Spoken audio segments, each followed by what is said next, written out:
जब गरीब आदमी की आवाज कई बार अदालत तक पहुंचने से पहले ही दबा दी जाती थी।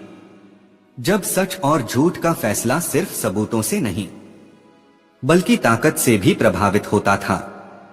और उसी दौर में एक ऐसी घटना हुई जिसने पूरे शहर को हिला दिया।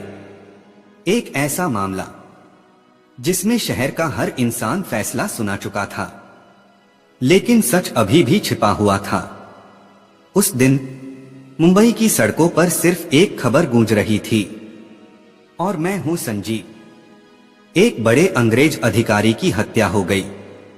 बाजारों में लोग रुककर बात कर रहे थे। चाय की दुकानों पर भीड़ लगी थी। हर तरफ डर और अफवाहें थीं। कुछ लोग कह रहे थे, ये कोई बड़ी साजिश लगती है। कुछ लोग कह रहे थे, अब बहुत लोग फंसेंगे। लेकिन किसी को नहीं पता था कि कुछ ही घंटों बाद एक ऐसा आदमी पकड़ा जाएगा जिसका उस घटना से कोई संबंध नहीं था। मुंबई बंदरगाह की सुबह। हर तरफ मजदूर काम में लगे हुए थे। बड़े जहाजों से सामान उतारा जा रहा था। रस्सियां खींची जा रही थीं। लोग जल्दी जल्दी भाग रहे थे।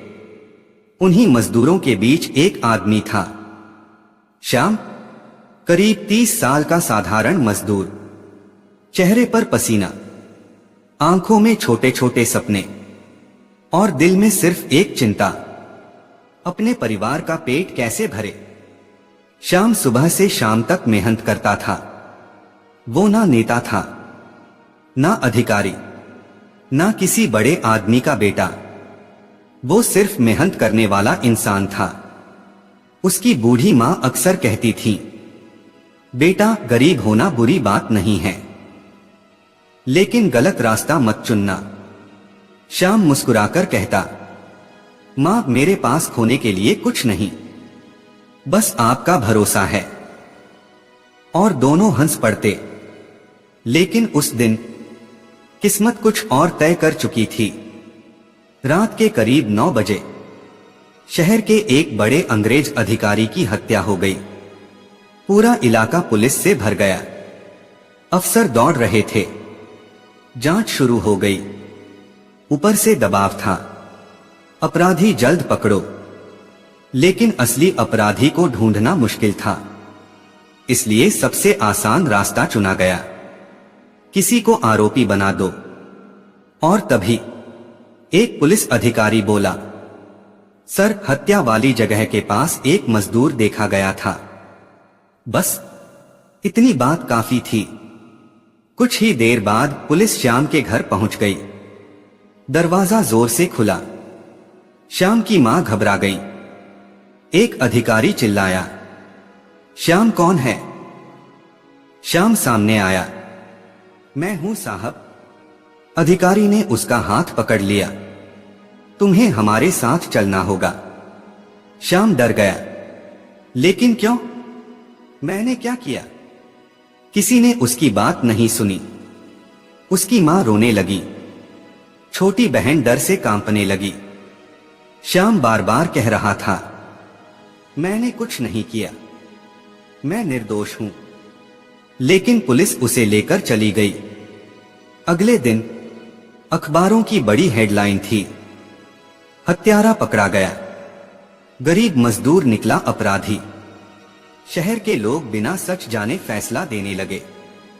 कुछ बोले, चेहरा देखकर ही लगता है। कुछ बोले, ऐसे लोग कुछ भी कर सकते हैं। और यही सबसे खतरनाक चीज थी, जब लोग सच आने से पहले फैसला सुना दें।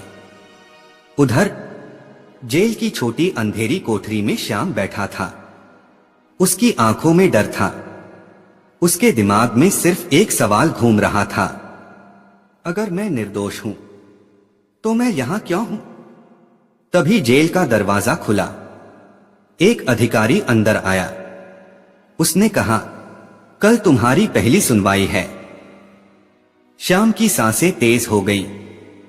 उसने कांपती आवाज में पूछा, क्या मुझे फांसी हो जाएगी? लेकिन अधिकारी बिना जवाब दिए चला गया। उस रात श्याम सो नहीं पाया। उसे अपनी माँ याद आ रही थी, उसे अपना घर याद आ रहा था। और दूसरी तरफ शहर के कुछ ताकतवर लोग एक कमरे में बैठे थे। एक आदमी बोला, जिसे पकड़ना था वो पकड़ा गया। दूसरा हंसकर बोला, अब मामला खत्म। लेकिन उन्हें नहीं पता था, कहानी अभी शुरू हुई थी। क्योंकि उसी रात एक आदमी अपने कमरे में बैठा अखबार पढ़ रहा था। टेबल पर कानून की किताबें रखी थीं। उसकी नजर एक खबर पर जाकर रुक गई। उसने खबर दोबारा पढ़ी। कुछ सेकंड तक शांत रहा, फिर धीरे से बोला, नहीं, अब रात काफी हो चुकी थी। कमरे में सिर्फ एक दीपक जल रहा था। टेबल पर कानून की किताबें खुली थीं। अखबार अब भी सामने रखा था। डॉक्टर भीमराव अंबेडकर उस खबर को बार बार पढ़ रहे थे। गरीब मजदूर श्याम ने अंग्रेज अधिकारी की हत्या की। कुछ सेकंड तक कमरे में खामोशी रही। फिर बाबा साहेब ने धीरे से कहा, कई बार खबरें सच नहीं बताती, सिर्फ कहानी सुनाती हैं। उन्होंने फाइल बंद की, कोट उठाया और अगली सुबह सीधे जेल पहुंच गए। जेल की अंधेरी कोठरी में श्याम सिर झुकाकर बैठा था। उसकी आंखों के नीचे काले घेरे पड़ चुके थे। ऐसा लग रहा था जैसे कुछ ही दिनों में उसकी पूरी जिंदगी बदल गई हो। तभी जेल का दरवाजा खुला। श्याम ने सिर उठाया। उसके सामने एक आदमी खड़ा था। नीला कोट, हाथ में फाइल, चेहरे पर गंभीरता। श्याम कुछ सेकंड तक देखता रहा, फिर कांपती आवाज में बोला, आप कौन हैं? बाबा साहेब शांत आवाज में बोले, मैं तुम्हारी बात सुनने आया हूं। श्याम की आंखों में आंसू आ गए, क्योंकि इतने दिनों में पहली बार कोई उसकी बात सुनने आया था। कुछ देर तक श्याम चुप रहा, फिर धीरे धीरे उसने उस रात की पूरी कहानी बतानी शुरू की। उसने कहा, मैं बंदरगाह से काम खत्म करके घर जा रहा था। तभी सड़क पर भीड़ देखी। मैं वहां कुछ देर रुका और फिर घर चला गया। बाबा साहेब ध्यान से सुन रहे थे। उन्होंने एक सवाल पूछा, क्या तुम उस अधिकारी को जानते थे? श्याम ने तुरंत कहा, नहीं साहेब, मैंने उसे कभी नहीं देखा। बाबा साहेब कुछ सेकंड तक शांत रहे, फिर बोले, अगर तुम सच बोल रहे हो तो तुम्हें कोई सजा नहीं मिलेगी। अगली सुबह अदालत के बाहर भारी भीड़ जमा थी। लोग एक दूसरे से बातें कर रहे थे। कुछ लोग कह रहे थे, आज फैसला हो जाएगा। कुछ कह रहे थे, अपराधी बच नहीं पाएगा। लेकिन अंदर कुछ और ही होने वाला था। जज अपनी कुर्सी पर बैठ चुका था। सरकारी वकील आत्मविश्वास में था। उसे लग रहा था मामला आसान है। श्याम को अंदर लाया गया। उसकी आंखें नीचे थीं और तभी अदालत का दरवाजा खुला। पूरा हॉल कुछ सेकंड के लिए शांत हो गया, क्योंकि अंदर आए डॉक्टर भीमराव अंबेडकर। सरकारी वकील का चेहरा बदल गया। जज ने पूछा, आप यहां किस लिए आए हैं? बाबा साहेब बोले, सच सुनाने के लिए। पूरा हॉल शांत हो गया। सरकारी वकील ने अपने सबूत पेश करने शुरू किए। उसने कहा, हत्या वाली जगह के पास आरोपी देखा गया था, इसलिए वही अपराधी है।